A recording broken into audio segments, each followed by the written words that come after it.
Hi guys, Bran here today with a little bit of a different video. Today I wanted to explain why I've finally come to fruition of a thought that I had, and I have changed my tune to something.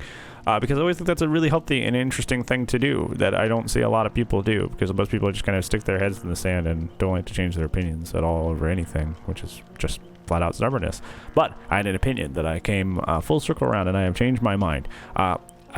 So, that opinion being that I used to think Nemesis was not that bad, and that was mostly because I was playing it from the killer perspective, and also I have an incredible bias towards, not necessarily Nemesis, but the Resident Evil franchise, because it has a lot of my, like I would say out of my, top 10, 20 games, like 3 or 4 of them are Resident Evil games, so yeah, obviously I'm a little bit biased towards the series, and it was kind of clouding my judgment. Also, his tentacles kind of hard to control, so it made me think that, hey, he's not that bad, but I'm going to explain exactly why he's actually really unfun, and probably one of the more, I would say, argue top 5 most unfun killers to play against in the entire game. Wow, that sucks to say for somebody I wanted to make my new main, who now sucks. But yeah, let's go ahead and get into it. So I want to take the example first of similar killers, with the range attack thing. There's Huntress and there's Deathslinger. So this is kind of like a sliding scale, you can already tell. Huntress, let's take this example. Let's take this example, and I'll probably put something right there. Editing Brand's gonna hate me because he's gonna have to put something there. Let's put there a long wall, short wall, right? We're gonna put up there a long wall, short wall. And there's the pallet. The pallet gets thrown, the pallet is down, right? Huntress can wind up her hatchet, try to throw it, and multiple things can happen. If they throw the pallet and they crouch on the long side, it'll miss. And then Huntress has to, has a cooldown animation, and then she has to kick the pallet. So the survivor has a lot of time to adjust and get out of the way before the chase resumes. Huntress can ready her hatchet and hit them if she's lucky. If they crouch on the short side of the pallet, the pallet falls diagonally. If they crouch on the short side instead of the long side just because they're in a panic, she'll still hit them. Beach ball hitboxes and all, she'll still hit them. But it's because of the Huntress's ability to know whether to go for the shot or not because of where they're crouching behind the pallet. So there's that. She could wait for them to make a mistake. Maybe they run straight away from the pallet instead of behind the wall. Get them. But that's up to the Huntress's skill, right? And there's a lot of things the survivor can do in response. Like I said, if the survivor crouches on the long side of the pallet, the taller side, she's gonna miss. They can pre-drop the pallet early and then run her away, and then she can't hit with the She can't hit with the hatchet. She just can't. There's a lot the survivor can do, but also there's a lot of consequence to the Huntress's decisions.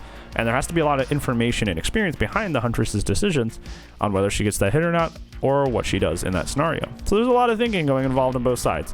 I think the main thing there is that when that pallet's down, Huntress just doesn't automatically win, right? Even if she, and this could be a big win or a small win, she could get the hit, but she couldn't, it's an either or situation, and it's mostly dependent on how the survivor reacts, how early they drop the pallet, which side of the pallet they crouch behind to avoid the hatchet. There's counterplay involved, right? And if the survivor completely makes the right decision, drops the pallet a little bit early, crouches on the long side, Huntress misses her hatchet, she's got to recover, then she's got to kick it, the survivor makes distance. You can outplay that. You can. And that brings us to the wonderful talk about the Deathslinger. The Deathslinger, same situation. You come up to the pallet, you drop the long wall pallet. He can shoot you. Once again, it's the same situation. Tall side, short side, right? He can decide to shoot you over the pallet. Once again, if you crouch on the taller side of the pallet, his harpoon hits the pallet, and then, obviously, the survivor can also pre-drop the pallet early. So even if you fail to crouch on the long side and he harpoons you, if you're healthy, you're gonna get the injury and the bleeding effect.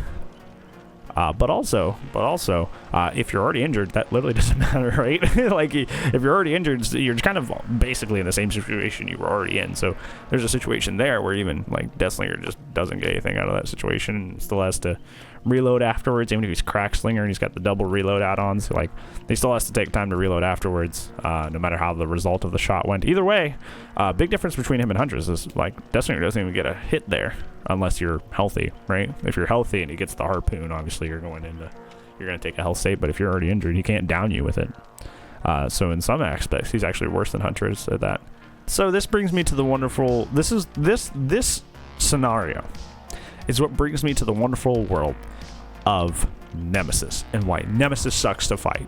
Because Nemesis, at this situation, there is no way for him to lose. Whether that's a big victory or a small victory, there's no way for him to lose at a pallet. Period. And that sucks. What do I mean by that? So Nemesis walks up. You know, you try to do the same thing you do with other range killers. You pre-drop the pallet a little bit early. That way they don't get to just like hit you through the pallet. Nemesis readies his tentacle, which doesn't take much for him to do. And here's the two situations. Well, it's more complicated than that, but here's basically the two situations that happen. Either he hits the tentacle attack, and either that's an injure or an infect on you, because he doesn't really have that situation where, you know, if you crouch on the long side of the pallet, it'll hit, because it's like weird. It's like his tentacle isn't actually the thing that's hitting you. It's like the little blue line on the ground. So, and also he's really tall, so he can kind of just like hit at an angle. It's weird. If you've played against Nemesis, you've been hit while you're crouching on the long side of a pallet, and you're just like, dude, what? Because, you know, usually that works with everybody else. I think a bad Nemesis you can still do that against, but like a good Nemesis will still get you. So that's pretty cool. So that's either an infect, injury, or down, depending on, you know, how things were going for you up until that point. Or he's in tier 2 and he misses and he breaks the pallet. And you know what? He's not even stationary while he's breaking the pallet. So he's breaking the pallet and moving towards you anyway. So what can you do as the survivor in that situation? You pre-drop the pallet. Oh, he broke it in like 2 seconds, and now he's already moving towards me. Oh, well, I'm going to pre-drop it and try crouching. Oh, nope, he's going to hit me anyway.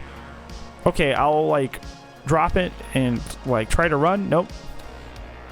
Hits you with the tentacle.